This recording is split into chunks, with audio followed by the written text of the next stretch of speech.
एक देवराज नाम का व्यक्ति था। प्रयाग से थोड़ी ही दूर उसका गांव था, जिसने जीवन में पुण्य नहीं किया। कारण था कि उसका जीवन बड़ा गरीबी में बीता। जब उसका जीवन गरीबी में जा रहा था तो उसको अपने पिता के जो उसूल थे वो अच्छे नहीं लगते थे। वो कहता था, तुम्हारे उसूलों ने मुझे क्या दिया? तुम्हारे उसूलों ने 2 रोटी भी नहीं दी मुझको। और वो अपने पिता के व्यवसाय को, अपने पिता के धर्म को सब कुछ छोड़कर मदिरा का व्यापार करने लगा।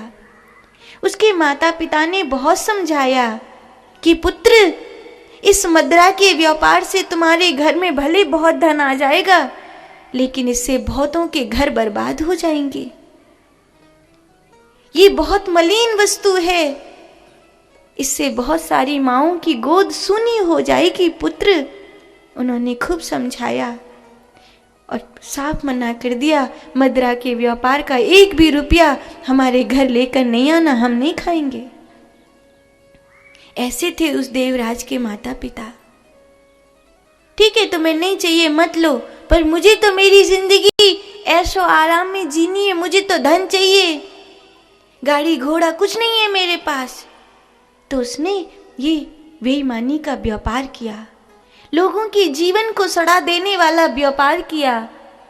और जब उसका व्यापार बहुत फलने फूलने लगा, तब एक शोभावती नाम की बहुत सुंदर स्त्री थी, चरित्रवान तो न थी, लेकिन किसी धनवान पुरुष से विवाह करना चाहती थी। देवराज उन दिनों धनवान हो ही चुका था, अकेला रहता था, तो उसने उससे विवाह कर लिया। देवराज के बूढ़े माता पिता आज भी उसी गरीबी में जी रहे हैं, पर उनको संतोष है। कोई बात नहीं, समय है। सूत जी कहते हैं, फिर समय बीता, समय के चक्र ने करवट ली। देवराज बीमार हुआ। शोभावती उसकी सेवा कर रही थी, लेकिन धन खत्म होने लगा है। पिता से उनका जो पुराना घर है उसे लिखवा लाता हूं, फिर कोई समस्या नहीं होगी। अपना पुराना घर लिखवाने के लिए पहुंचा। पिता ने साफ मना किया, मैं अपना घर दान दे दूंगा, पर तुझे नहीं दूंगा। थोड़ी खटपट हो गई, माँ बीच में आने लगी, बातें बढ़ने लग गईं, और बातें बढ़ती बढ़ती इतनी बढ़ गईं कि अपने पिता पर अर्राने लगा देवराज। माँ ने उसे थप्पड़ मार दिया। जैसे ही माँ ने थप्पड़ मारा, उसने माँ को धक्का मार दिया और माँ गिर पड़ी। बूढ़ी डोकरी थी, बगल में सीढ़ी थी, सीढ़ी में सिर लगा, वहीं खत्म हो गई। देवराज के पिता ने कहा, तू तो मात्र हत्यारा भी बन गया रे। हमने कोई पाप किए होंगे जो तुझ जैसा पुत्र हमारे घर में जन्मा। मेरी अर्थी को हाथ न लगाना, मेरा कोई पुत्र नहीं है। मैं गंगा में डूबकर मर जाऊंगा, पर मेरी चिता को अग्नि तू मत देना। रोते हुए पिता ने मां की अंतिम क्रिया देवराज को नहीं करनी दी। मेरी पत्नी है, उसकी अंतिम क्रिया मैं ही करूंगा, और मेरे लिए भी गंगा मैया कोई व्यवस्था कर देगी, मेरे लिए मत आना। देवराज को वहां से भगा दिया। वो घर पहले ही उन्होंने दान दे दिया था, उस घर पर देवराज का अधिकार नहीं हुआ। फलस्वरूप धन के अभाव में देवराज मदिरा का व्यापार करने के लिए नगर के मध्य पहुंचा, जहां राजा के सैनिकों ने उसको देख लिया। फलस्वरूप राजा के दरबार में उसे दंड मिलेगा। देवराज अपने आप को छुपाने के लिए, एक शिव कथा हो रही थी, मंदिर में घुसता हुआ उस शिव कथा में पहुंच गया। राजा के सैनिकों ने कथा में विघ्न न पड़े, इस कारण देवराज को वहां बैठे रहने दिया। लेकिन जब वो भीड़ निकलने लगी तब देवराज उस भीड़ में कहाँ लुप्त हो गया ये नहीं पता चला। वस्तु तो वो कहीं गया ही नहीं था। सैनिक सोच रहे थे निकल के आएगा, पर वो निकल के आया ही नहीं था। वो मंदिर के एक कोने में कंबल ओढ़ कर पड़ा था। वहां उसका शरीर अस्वस्थ हो गया और उसका शरीर अस्वस्थ हो जाने के कारण वो ज्वर से पीड़ित वहीं मंदिर में कई रातों तक पड़ा रहा। शिव कथा उसके कानों में आती थी। शिवालय में जो कोई आता था ओम नमः शिवाय, ओम नमः शिवाय मंत्र बोलता था, तो धीरे धीरे उसकी चेतना शुद्ध होने लगी। मंदिर में कुछ लोग उसको खाने के लिए दे देते थे। ज्वर से पीड़ित होने के कारण वहीं वो जो मिलता था उसको खा लेता था, तो इसका भोजन भी पवित्र हो गया। इसके श्रवण इंद्री के कारण इसका चित्त पवित्र होने लगा। और लगभग 1 महीने बाद जब ये ज्वर से मरने ही लगा था, तब इसकी आंखों में आंसू आए। इसे अपनी माता पिता की याद आई। मेरा धन, मेरी पत्नी, इस समय कोई मेरे साथ नहीं है। मेरे माता पिता ने सत्य कहा था, भजन कर।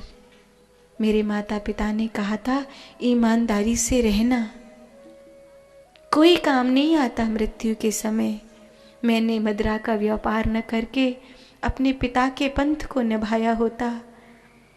आज मैंने अपने माता पिता की अंतिम क्रिया नहीं करी, आज मुझे पिंडा पानी देने वाला कोई नहीं है। देवराज ये सोचकर रोने लगा कि अब मैं मर रहा हूँ और मेरी मृत्यु के बाद मेरे शरीर को मंदिर के बाहर फेंक दिया जाएगा। और आज मेरे शरीर का दुर्गति होगी। राजा के सैनिकों को जब मेरे शरीर की पहचान होगी तो मैं एक मदिरा का व्यापारी हूँ, मेरे मृत शरीर को भी अपमान मिलेगा। और वो रोने लगा। जीवित तो जीवित, मेरे मृत शरीर को भी अपमान मिलेगा, ये सोचकर उसे बहुत पीड़ा होने लगी। और वो रोते रोते शिव को याद करने लगा। शिव महापुराण में उसने जो जो कथाएं सुनी थी, जिन जिन लोगों की कथाएं उसने सुनी थी, उन कथाओं को याद करने लगा। महादेव की कृपा को याद करने लगा। महादेव की करुणा को याद करते करते फिर वो सो गया। वस्तुतः वो सोया नहीं था, वो मर गया था। उसे ऐसा लगा कि मैं सो गया हूँ और स्वप्न देख रहा हूँ। उसने देखा कि एक विमान आया है। देवराज समोमुचे विमाने परम अद्भुतम, वो बहुत सुंदर विमान है, वो मेरे सामने आया है। उपवेश्य यमादूता, उसमें यम के दूत नहीं है, वो लगते हैं यम के दूत, लेकिन वो शिव जैसी वेशभूषा धारण करने वाले औगर लोग हैं। उपवेश्य यमादूता गन्तुम कैलास मुत्सुकम, वो मुझे कैलाश ले जा रहे हैं।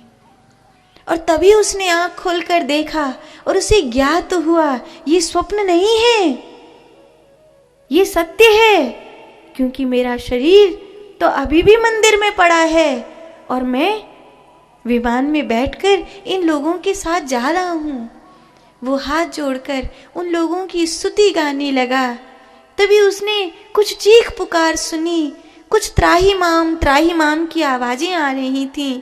यमराज मार्ग में खड़े थे और तभी उसने सुना नरक की वो जीवात्माएं हैं जो ऐसे रो रही हैं और वो चीख कर कह रही हैं कि देवराज जैसे नीच योनि वाले मनुष्य को